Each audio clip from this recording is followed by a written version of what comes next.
Now, there are 7 warning signs of an iodine deficiency.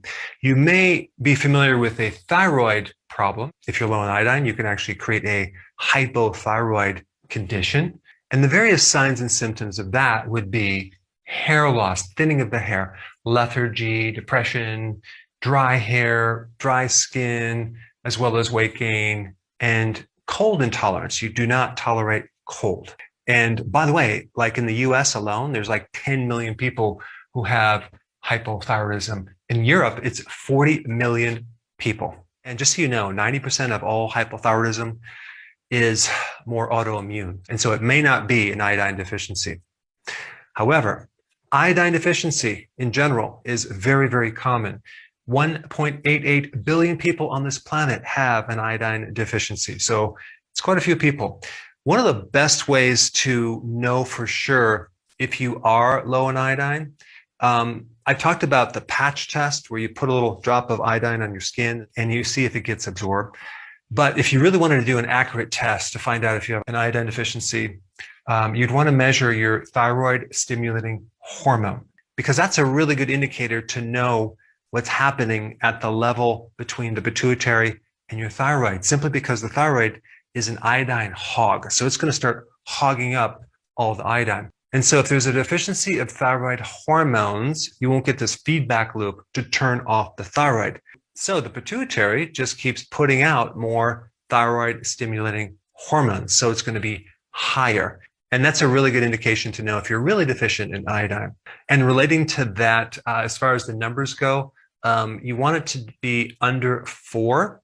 But some institutions are bringing that number lower, like 2.5. There's some interesting data on that might be true. But in this video, I want to talk mainly about the symptoms that you may not be aware of that are related to an iodine deficiency, okay?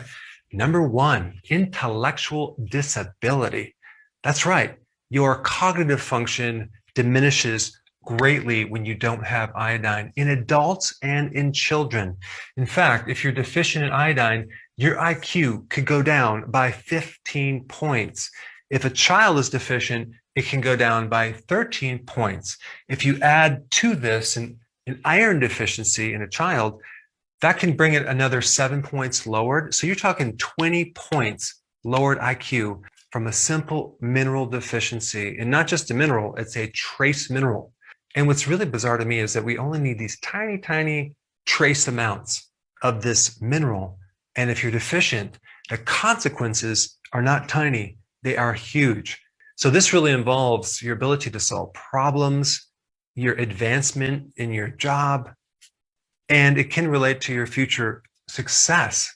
Number 2, infertility. Now, if you take a look at the body's main purpose, its purpose is to survive, reproduce, and continue, okay? And so this little symptom of infertility is not so little. It's actually a huge symptom for the body in its purpose to reproduce. And so there's a huge importance in this connection between having this little trace mineral and having the ability to reproduce. If an infant is deficient, okay, in iodine, or if a mother is deficient while she's carrying a baby, the child is very, very vulnerable to developing hearing loss, because out of all the parts of the brain, okay, the part of the brain that needs the most oxygen, the most metabolism, and the most iodine, which they're all connected, is the auditory centers. And so if a mother is deficient in this one trace mineral, the child can end up not being able to hear or having hearing deficiencies. Number 4, fibrocystic breast. Now, why would an iodine deficiency show up in the breast? Well, because iodine has a very big importance of regulating excess amount of estrogen. And when you have too much estrogen and not enough iodine, you can develop like these mini little cysts, either in the breast tissue or in the ovary. And as a side note, if you have fibrocystic breast, you should be taking iodine as a supplement, and it works very effectively. All right, number 5, heavy periods. Now, why would you have a heavy period? Well, because you're estrogen dominant, and iodine can help regulate that, and it can help regulate your periods. And as a side note too, this doesn't work all the time, but I'd say about 50% of the time, it can also help hot flashes. All right, number 6, and this is interesting. Having a deficiency of iodine can reduce your productivity, your ability to achieve something in children and adults. And I know what you're thinking. This probably explains a lot of things that's happening nowadays with a certain percent of the population. But iodine can help people increase their ability to get things done. All right, number 7, brain damage. Now, wait a second. An iodine deficiency causing brain damage? I thought you'd have to have physical trauma to cause brain damage. Well, guess what? If you don't have enough iodine, all sorts of things occur because iodine is essential for certain enzymes that not just create brain tissue, but also repair brain tissue. And if you're deficient, you actually develop brain damage. In fact, it's the #1 cause of brain damage in children. Fascinating. Now, I know you're thinking right now, well, what foods are high in iodine? What causes an iodine deficiency? I've done a whole other video about that, but I will just touch on it briefly.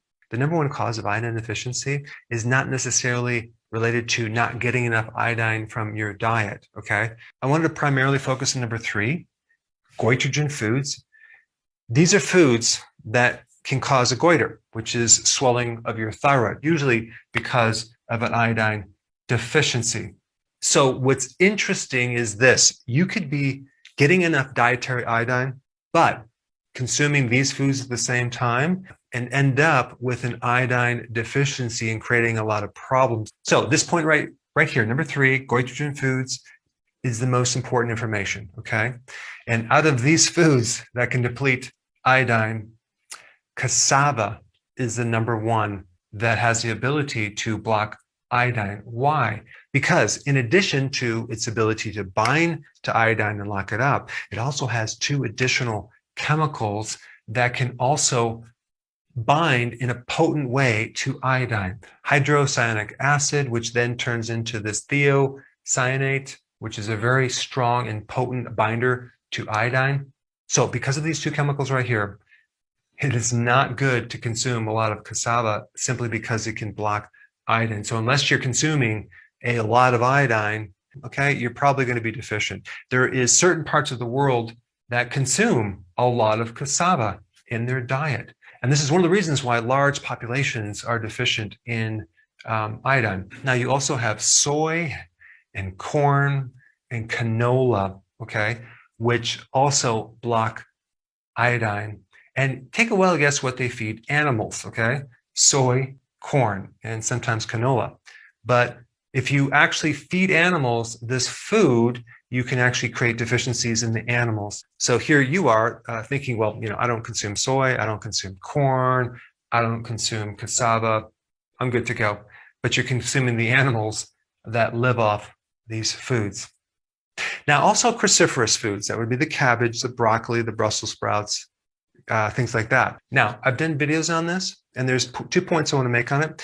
If you're steaming or cooking these foods, as in the cauliflower, or steaming the broccoli, or cooking the cabbage, it's going to greatly reduce the effect of binding to iodine. Also, you would have to consume a lot of cruciferous to create a deficiency. So this is not at the top of the list, okay? Now, peanuts and pine nuts also can bind with iodine in large amounts. They are not the strongest foods that'll do it, but I wanted to put it on the list. And then you also have millet and rice that can also bind with iodine. So this is why there's a larger population that are deficient in iodine in India, Southeast Asia, South America, as well as Africa. So what are the best foods for iodine? The #1 best food for iodine, especially if someone's pregnant, would be shellfish, okay? Then fish. Anything out of the sea, okay? Like sea kelp, that would be good. You also have eggs have iodine. Organ meats have iodine. Nuts have a moderate amount of iodine. But believe it or not, vegetables and fruits are not high on the list with iodine. So if someone's consuming soy, corn, millet, other grains with cassava, vegetables, fruit, and no animal products, no eggs, no cheese, they can easily end up with an iodine deficiency. Now, this is an interesting topic, but this next video is even more interesting. It's the 7 surprising reasons why you are deficient in iodine that go even beyond what I just talked about. Check it out. I put it right here.